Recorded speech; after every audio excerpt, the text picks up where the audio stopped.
Hello friends, घरात भाजी नाही आहे पण आपल्याला भाजी करायची. तर चला अशीच एक चटपटीत छान अशी भाजी पाहूया. काही नाही तर घरात कांदे असतातच. त्यासाठी मी कांदे कट करून घेतलेले आहे. कोथिंबीर, कढईमध्ये तेल टाकलेले. तेल गरम झाल्यानंतर त्यामध्ये मोहरी टाकलेली आहे, थोडीशी जिरे. आता आपण टाकून घेणार आहोत त्यामध्ये थोडासा कढीपत्ता देखील छान तडतडला. आता कांदा टाकून घेतलेला आहे. कांदा छान लालसर रंग होईपर्यंत फ्राय करून घ्यायचे आहे. सगळ्यात सोपी, कमी साहित्य लागणारी भाजी.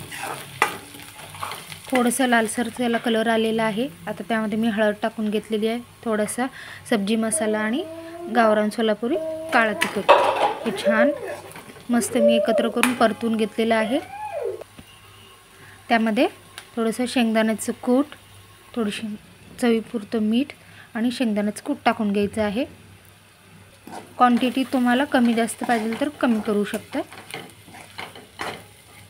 त्यावर थोडीशी कोथिंबीर टाकून. कशी वाटली चटपटीत कांद्याची भाजी? आवडल्यास नक्की लाईक करा आणि तेवढं जाता जाता सबस्क्राईब देखील करून जा. थँक्यू.